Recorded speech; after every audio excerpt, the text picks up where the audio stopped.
नमस्कार दोस्तों, स्वागत है आप सभी का सौदा घर के आज के इस नए वीडियो में। दोस्तों, जैसा कि आप लोगों ने टाइटल से ही समझ लिया होगा, आज हम चर्चा करने वाले हैं कि जब आप फ्लोर प्रेफरेंस करते हैं तो टॉप फ्लोर आपके लिए कैसा होगा, लोअर फ्लोर कैसे होंगे और कैसे आप चूज करें कि आपके लिए कौन सा फ्लोर अच्छा हो सकता है। इस बारे में पूरा विस्तृत चर्चा इस वीडियो में हम लोग करने वाले हैं। आप लोग अपना प्रोत्साहन इसी तरीके से बनाए रखिए।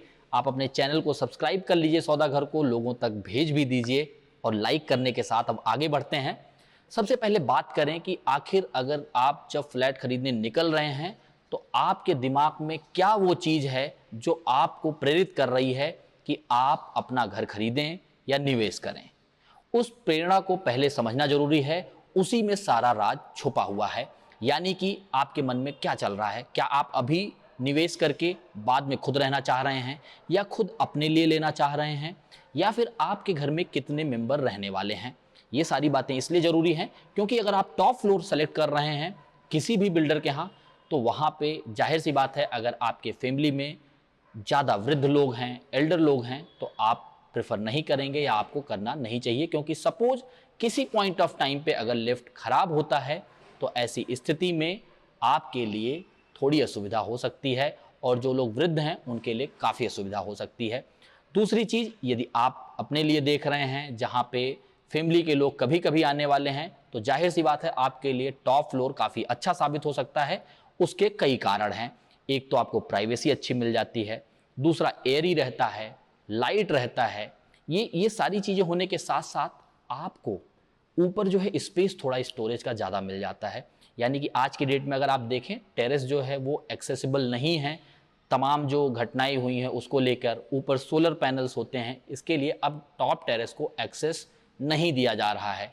तो वहाँ पे जो आपका लॉबी है वो भी काफ़ी स्पेसियस, वहाँ पे भी लाइट होता है। कुछ आपकी ऐसी चीज़ें हैं जो आप बाहर रख सकते हैं, तो एज ए स्टोरेज भी आपके यूज़ में आ जाता है। अगर आप जहाँ भी जिस प्रीमाइसेस में रह रहे हैं, अगर वहाँ के टॉप फ्लोर पे आप जाएंगे तो अमूमन वहाँ पे बाहर के साइड में आपको तमाम चीज़ें पड़ी मिलेंगी, तो ये भी एक आपके लिए अच्छा हो जाता है। दूसरी चीज़ ये है कि बिल्डर आपको ज़्यादा निगोशिएट करता है टॉप फ्लोर के लिए, क्योंकि एक मिथ बनी हुई है सीपेज होगा, ज़्यादा गर्मी होगी, इस वजह से लोग कम प्रेफर करते हैं टॉप फ्लोर में। इवन कई बार ऐसा भी देखा गया है कि आपको जब नियर पोजीशन या रेडी पोजीशन फ्लैट की ज़रूरत पड़ती है तो आपको बिल्डर साइड से अगर यूनिट खरीदना है तो फर्स्ट फ्लोर और टॉप फ्लोर अमूमन अवेलेबल रहते हैं।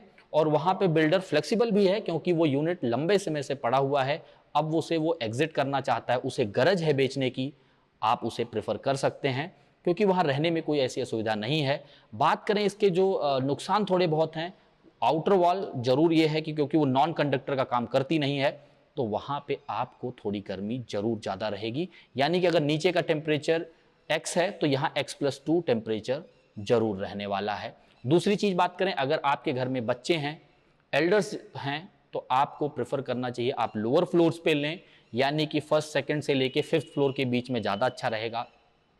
मिड फ्लोर पे वो लोग ले सकते हैं जो डाउटफुल हैं कि इसे हम किस तरीके से आने वाले समय में यूज करेंगे, अभी इन्वेस्टमेंट करना है और बाद में देखा जाएगा। हाँ, जिन्हें शॉर्ट टर्म में एग्जिट होना है 5 साल 6 साल के अंदर, तो जाहिर सी बात है उनके लिए रिकमेंडेबल रहेगा कि वो लोअर फ्लोर ही चूज़ करें, मिड फ्लोर ही चूज़ करें। जो लोग केवल रेंटल वैल्यू चाहते हैं, एग्जिट होने का कोई खास प्लान नहीं है, लॉन्ग टर्म में होल्ड कर सकते हैं, जाहिर सी बात है उनके लिए टॉप फ्लोर काफ़ी अच्छा साबित हो सकता है। क्योंकि अमूमन जैसा हमने पहले ही बोला, रेट आपको अच्छा मिल जाता है और आपको अच्छा खासा निगोशिएट करना भी चाहिए क्योंकि बिल्डर पहले से ही तैयार रहता है। सेकंड टॉप फ्लोर सबसे ज़्यादा डिमांड में रहता है, उसके रेट भी ज़्यादा होते हैं। अगर कोई बिल्डर पीएलसी लगा रहे हैं, preferred location charges, garden facing charges, तो वो सब कुछ अप्लाई हो जाता है सेकंड टॉप फ्लोर पे। लेकिन टॉप फ्लोर पे ये सारी चीज़ें 90% केसेस में वेव ऑफ हो जाती हैं और आपको इसके लिए निगोशिएट करना भी चाहिए। कई बार जैसा हमने बताया, आपको रेडी पोजीशन फ्लैट भी मिल जाता है, जिससे जो आपके मन में दुविधा है कि कहीं पोजीशन डिले हो सकता है कि हमारी ईएमआई जाती रहे और हमें अपने घर में शिफ्ट होने को ना मिले।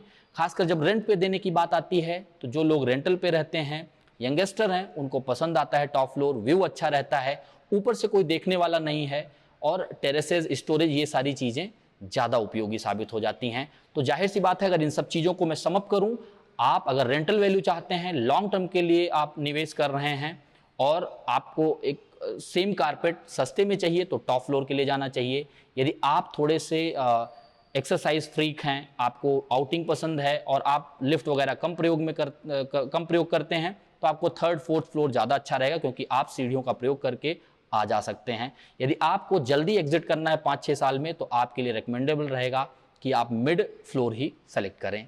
आशा करता हूं ये सारा जो आपको जानकारी मिला पसंद आया होगा। यदि अच्छा लगा है तो लोगों तक भेजें। तमाम जानकारियां रियल एस्टेट से जुड़ी हम लोग आपके सामने ला रहे हैं, लगातार लाते रहेंगे। अपना सहयोग बनाए रखें, चैनल को सब्सक्राइब करें, लाइक और शेयर करना ना भूलें। जल्द मिलेंगे एक नए वीडियो के साथ, एक नई जानकारी के साथ। तब तक के लिए धन्यवाद, नमस्कार।